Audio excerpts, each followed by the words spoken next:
don't give a about football after that, respectfully. I'm always going to be all for trash talking stuff like that. I actually enjoy that part of the game. I think people know that. But and that's what we was doing. I mean, after the first one, the first little thing, the play before, he tried to like crack block me or whatever. You know what I mean? I got up off that, and then we got up talking or whatever, and he snatched my mouthpiece off my face mask, and then that's when I mushed his face mask, and then whatever. That was just a little scuffle. But the refs told us right there, like, hey, y'all chill, no more of this. Cool, so, you know, I'm knowing, like, all right, no more, you know, let's talk but let's keep it clean so, you know, everybody staying in, whatever. The next play, same we was talking for real, which I'm cool with. And then, yeah, as soon as he spit, it was that. It was, I mean, yeah, I ain't gonna tolerate that part of it. So. Jalen, is that one of the most disrespectful things? It is. That's what do. Quite honestly. Good.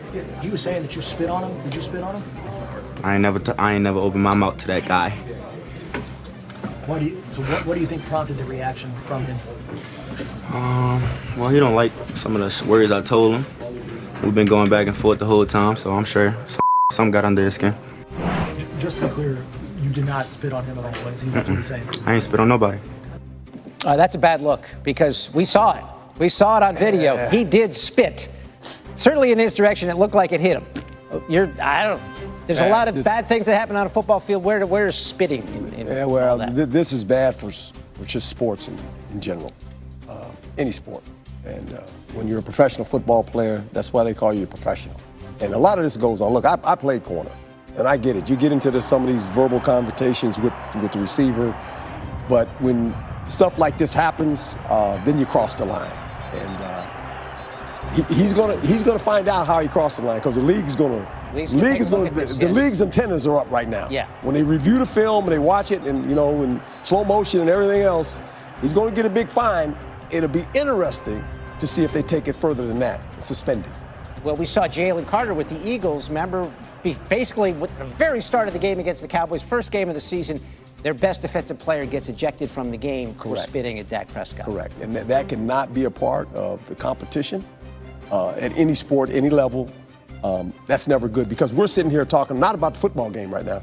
We're talking about guys having a conversation, and then it goes a little over the line, and it's just, you don't want to see that out of two outstanding football players. Yep. That's what makes it worse. Yep. Right? Steelers won big. Let's go. Game, Mac. Usually your starting quarterback goes out and the air comes out of the room. It seemed like in that moment the defense took the onus and really breathed some life into it. What'd you make of the performance? Well, even before Aaron Rodgers left the ball game, defensively they were playing better football than what we saw the first opportunity against the Cincinnati Bengals. Remember the first matchup, I mean, Joe Flacco was having a career-like day. Jamar Chase was having a career-like day. But in this matchup, they made sure they wanted to neutralize and most importantly, efface Jamar Chase out in the game plan, and they did. Jamar Chase had 10 targets, 3 receptions on 10 targets for 30 yards. Yeah. That's not even pedestrian-like numbers for Jamar Chase. I mean, he was nowhere involved, not to mention what they did against Joe Flacco. Joe Flacco only 199 yards through the air. That one touchdown to T. Higgins, but outside of that, there was a disconnect. He was uncomfortable, and they did a great job in terms of the coverage element for the Pittsburgh Steelers. The second level and third level guys were definitely all together. The transparency was there, and they made the necessary plays. 2 defensive touchdowns by the Pittsburgh Steelers.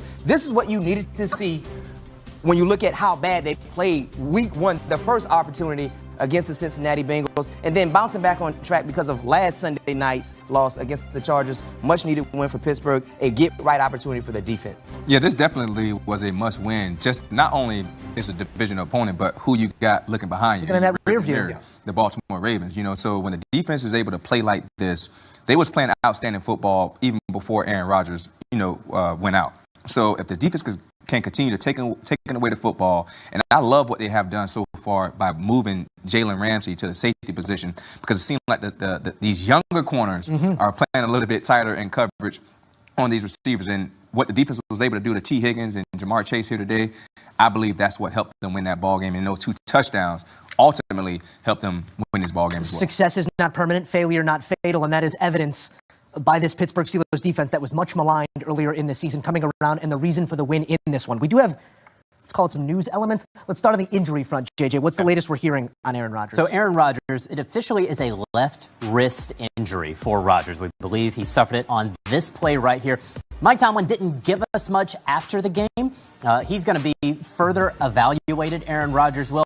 I would say from my own experience, the fact that this was a divisional contest, that they are in must-win mode right now, the Pittsburgh Steelers, the fact that we didn't even see Aaron Rodgers come back out on the field, would signal to me that this is a somewhat serious injury. Again, further evaluation coming, but if he could have gone out there, if he could have taken snaps from under center in a game that they really need to win, where every game matters, you would think that Aaron Rodgers would have done that. So that's the latest on Aaron Rodgers. We'll know more as the week progresses. And we also have a war of words between two big names. Maybe more than words is what's being alleged right now between Jalen Ramsey and Jamar Chase. Yeah, so Jalen Ramsey was ejected from the game for the punches that he threw at Jamar Chase. After the game, Jalen Ramsey talked with reporters. He said that Jamar Chase spit on him, and that is what led to him throwing the punches. Now, we have seen some video. I'm not Abraham Zapruder, so I'm not going to necessarily break it down and say with confidence what I'm seeing on there, but clearly